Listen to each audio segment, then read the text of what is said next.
Então, voltando para 1 de João, capítulo 1, nós vemos, e irmãos, não vamos ter pressa para poder acabar esse estudo, né? Nós não temos pressa mesmo, até mesmo por causa da pandemia, né?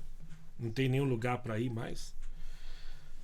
E estamos até, em certa forma, vivendo ainda debaixo de um tipo de quarentena, né? De um lockdown na África do Sul, com muitas restrições. Portanto, eu não vou acelerar o estudo, até porque nós podemos perder informações muito importantes sobre esses versículos. Então, vendo aqui em 1 de João, o que era desde o princípio, o que ouvimos, o que vimos com os nossos olhos, o que contemplamos e as nossas mãos apalparam a respeito da palavra da vida. Nós vemos João usar essa terminologia, palavra da vida, desde o princípio. A vida se manifestou a nós, nós a vimos e dela testemunhamos e vos anunciamos a vida eterna que estava com o Pai e a nós foi revelada.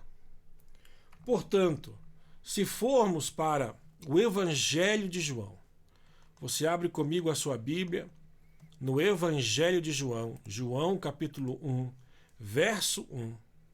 Nós vemos então que João aqui ele começa a sua similaridade tanto no Evangelho que ele relata, dos atos de Jesus Cristo, como também na sua carta aos santos. Aqui então em João capítulo 1, verso 1, no princípio era a palavra. E a palavra estava com Deus. E a palavra era Deus. Portanto, quando a palavra da vida foi nos manifestada, João se referia justamente a Gênesis capítulo 1, verso 1. No princípio criou Deus os céus e a terra. Nós vemos aqui essas grandes similaridades da palavra, né? Ele, a palavra, estava no princípio com Deus. Ele quem? Jesus Cristo. Portanto, aqui João revela para nós, os gentios, que Jesus é a palavra da vida. Jesus é a palavra de Deus. Jesus é a palavra de Deus viva em ação.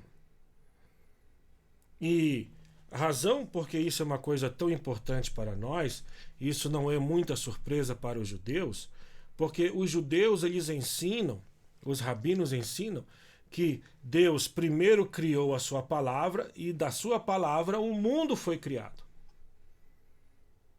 O judeu se refere à palavra de Deus como a árvore da vida. A árvore da vida é a palavra de Deus. Portanto, a árvore da vida é a palavra de Deus. A árvore da vida é Jesus Cristo, porque Ele é a palavra de Deus. Quando nós voltamos ali para Gênesis capítulo 1, verso 1, e o fundamento desse estudo é tão importante para nós. No princípio, Deus criou os céus e a terra, entretanto, era sem forma e vazia, a escuridão cobria o mar, as águas, que envolvia toda a terra, e o Espírito de Deus se movia sobre a face das águas. E disse Deus: haja luz, e houve luz. E viu Deus que a luz era boa, e separou a luz das trevas.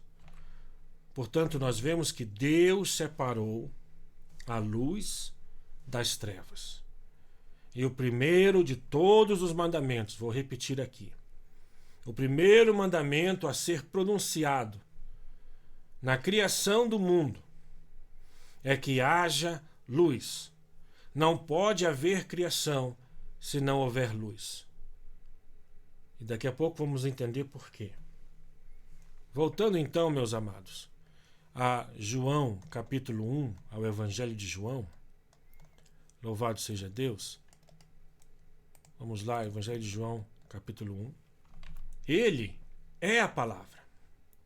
Estava no princípio com Deus. Todas as coisas foram feitas através dele, e sem ele, nada do que existe teria sido feito. Nele estava a vida, e a vida era a luz dos homens. E a luz resplandece nas trevas, mas as trevas não a venceram. Então aqui nós vemos que nele estava a vida, e a vida era a luz dos homens, porque Jesus Cristo é a vida. Ele mesmo afirma dizendo: eu sou o caminho, a verdade e a vida. Ninguém vem ao Pai senão por mim. Jesus Cristo é o caminho, ele é a verdade e ele é a vida. Portanto, através da palavra de Deus, Jesus Cristo é a palavra de Deus. Porque a palavra de Deus é uma pessoa. Esse título é de Cristo Jesus. Aí você pode perguntar: mas pastor, como é que o senhor afirma isso? Não é eu que afirmo, é a Bíblia que mostra. Tanto João nos afirma isso em 2 lugares, em 1 de João e João capítulo 1, como também em Gênesis nós vemos que a palavra de Deus cria, haja luz e houve luz. Assim também como quando a palavra de Deus ela se manifesta para Abraão.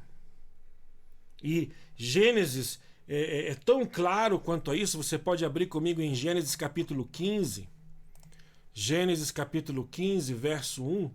Sabe, quando Abraão voltava da guerra dos reis, e Abraão estava demasiadamente preocupado por talvez houvesse alguma retaliação por parte dos derrotados, e Abraão era apenas um homem, mesmo ele sendo um homem de guerra, um homem forte, né? Mas Abraão não tinha lastro como uma cidade tivesse. E então, aqui estava Abraão preocupado com a sua vida. Vamos ali para Gênesis capítulo 15, abra comigo lá. Né? Quando então ele devolve Ló para a sua casa, devolve tudo para os reis de Sodoma e Gomorra, e ele volta, então acontece uma coisa interessantíssima. Passados esses acontecimentos, o Senhor falou a Abraão por intermédio de uma visão. Nós temos aqui essa versão bíblica, amém? Né? Em outras versões bíblicas nós vemos assim: depois destas coisas veio a palavra do Senhor a Abrão em visão. Então aqui nós temos uma tradução um pouco diferente. Eu gosto muito da tradução em inglês, ou a tradução em inglês do King James, porque diz assim: After these things the word of the Lord came unto Abram in a vision. Traduzindo, a palavra de Deus se apresentou para Abrão em visão. Então aqui, meus irmãos, nós temos uma coisa interessantíssima. É que a palavra do Senhor, ela se manifestou, e nós sabemos, porque agora João nos testifica que ele é a palavra. A palavra era, como nós vemos, no princípio era o verbo estava com Deus, o verbo era Deus. Verbo é a palavra. E aqui então, Jesus Cristo se apresenta para Abraão, porque ele é a palavra de Deus, dizendo: não temas, Abraão, eu sou o teu escudo, e grande será a tua recompensa. Contudo, Abraão declarou: ó Todo-Poderoso Senhor, porque agora Abraão declara, ele reconhece que ele estava falando com o Senhor Todo-Poderoso. E vamos ver a conversa que Abraão teve. Meu Deus, de que valerá uma grande recompensa se continuo sem filhos? Eliezer é de Damasco, é quem vai herdar tudo o que tenho. Tu não me concedestes descendência, e por esse motivo um dos meus servos, nascido na minha casa, será meu herdeiro. Então imediatamente lhe assegurou o Senhor: não será Eliezer teu herdeiro, mas sim o filho gerado de ti mesmo, será o teu legítimo herdeiro. Então o Senhor conduziu Abraão para fora da tenda e orientou: olha para os céus, conta as estrelas, se é que o podes. E prometeu: será assim a tua posteridade. Versículo 6, preste bem atenção para isso agora. Abraão creu no Senhor, e isso lhe foi acreditado como justiça. Portanto, naquele momento, não no momento em que Abraão foi chamado, lá em Ur dos Caldeus, mas nesse momento em que Abraão creu na palavra de Deus, que se manifestou a ele em visão, naquele momento em que ele creu, ali naquele momento, diz aqui, isso lhe foi creditado como justiça. Porque Abraão creu na palavra de Deus. Abraão creu na palavra da vida. Abraão creu em Cristo Jesus. Abraão, no momento em que ele creu na palavra, no momento em que ele creu em Cristo Jesus, assim ele foi imputado como justiça. Ele foi justificado. É por isso que Jesus Cristo, ele nos afirma: aquele que crê será salvo, mas aquele que não crê já está condenado. Portanto, quando nós cremos em Cristo Jesus, quando nós depositamos a nossa confiança em Cristo, quando nós cremos no Evangelho, aí sim, aí há uma transformação enorme nas nossas vidas, porque basta crermos. Todo aquele que nele crê não pereça, mas tenha a vida eterna.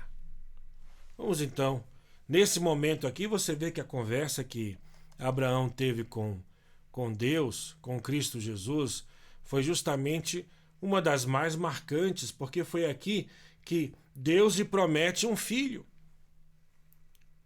Isso é uma coisa fantástica, irmãos. Então nós vemos João capítulo 1. Todas as coisas foram feitas através dele. E sem ele nada do que existe teria sido feito.